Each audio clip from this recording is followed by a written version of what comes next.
everybody. So it just finished. I guess it's my third week. Let's see, 1, 2, 3. No, maybe it's my fourth week. I'm not sure, but I've just, I've been teaching over the past week at least. So I guess I've been teaching for at least, this will be my second week. And it's been going really well. We're just getting ready to get into the Giver unit. Well, we are just getting into the Giver unit, which I'm so excited about because I'm getting sick of the movie critiques, I guess. We've been doing them so long. I've given them back all their presentation grades for their video and podcast, but still finishing up the papers. They should be done very soon. Some of them, it's just like, wow, these are so great. They wrote them so well. And the majority of them they all did well on, but then there's just some where they, I told them to go through the rubric to check off what they had done, and a lot of them just did not do that, and they just get a ton of points off because they just didn't even include stuff. So, you have to give them a 0 points for that because it's just non-existent. So that's one thing that's difficult, and I know I talked about this recently about, what do I do with that situation? Do I, let them redo it? Do I not? I think I'm going to do the up to an 80 if they want to redo it. And it's counted for, as 2 grades pretty much, so it will make a difference even if it's, let's say they got a 75 and they decide to redo it, that's 10 points, not just 5. But we've gotten into the Giver stuff, which is so fun. It's actually going very, very well. We did mood and tone earlier this week, and what I did was I played music, and we talked about what the mood or tone of that piece of music was and why. And I did popular music that they would know, and I think that really well. The kids were really excited. When they came in, they asked me, are we going to do that again? Are we going to do that again? So I think because they're so excited about it, and because it's definitely an SOL, how does mood and tone conveyed, how do you find it? We talked about specific things, if it's instrumentals, if it's voice or lyrics, or how, or the volume of the music, or the pace of the tempo of the music. So I think that was really helpful. We also did it with art, looking at pieces of art and seeing different things. And we also are going to be doing it with, poetry. We've been doing some of that, and we're going to be using it regularly in the Giver to, say whether or not, what the mood or tone is of a specific chapter, because it's extremely important in the Giver.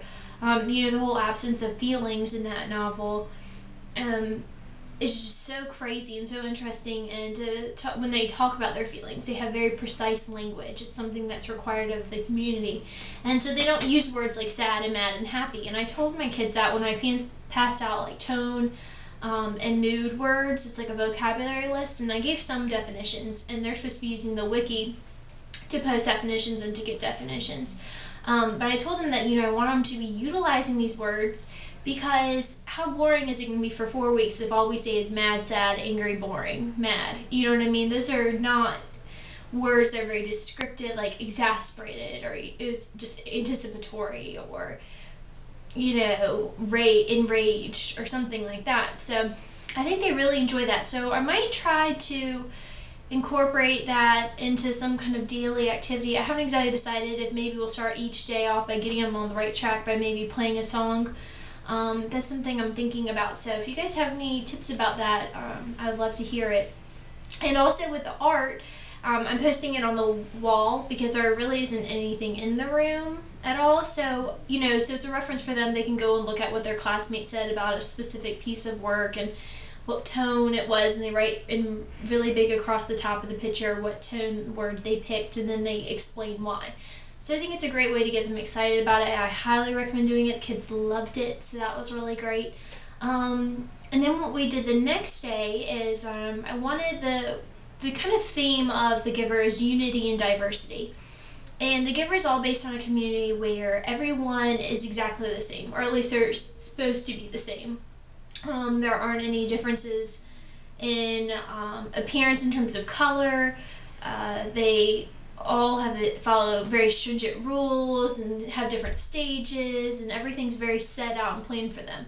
And I wanted students to recognize the importance of differences, and so we did an activity where they had to find, the class was separated into 3 groups, maximum of 7, as low as 5 in each group, and they had to find 5 commonalities that they all shared. And after they did that, they presented to the class, and it was really fun. And then we did unique quality, so that each of them had to have one or two in their group that really stood out. And those are actually posted on the wiki as well. And the students loved seeing them about each other, and they really enjoyed the activity. And then we went into a Sarah Holbrook poem, Blown Away, which talks about this guy who's so, Tony, and he's so unique, and everybody thinks he's so cool, and he's such an individual, and then he joins this group. And then he just picks up all their mannerisms, all their clothing, everything. He just totally is blown away, hence the title. And the kids loved her poetry, which is something I'm really excited about because I'm going to be incorporating her poetry regularly into class. It just really applies. It's in her book. I think it's called Walking on the Boundaries of Change or something like that.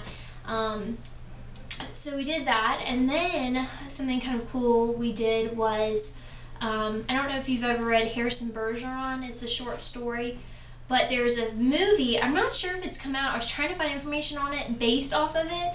It's called 2081, and I showed the movie trailer, and it's basically this, obviously it's 2081, it's a futuristic world where everyone and everything is the same, and everybody's not better, they're actually worse. So people who are really smart are given handicaps, so they're lower down to where other people are. If you're really beautiful, you have to wear a mask. If you're really smart, they put something in your ear so that you can't think very well. They'll do some like buzzing in your ear, because you can't concentrate very well. So they watched it, and it's a really dramatic clip. And I had them kind of think about, gauge their reactions, what did they think about a world where one depiction of a world where everything is the same, how did that make them feel? And we also did a anticipation guide, which I think is based off of, it's either Beers or Atwell, need to look that up.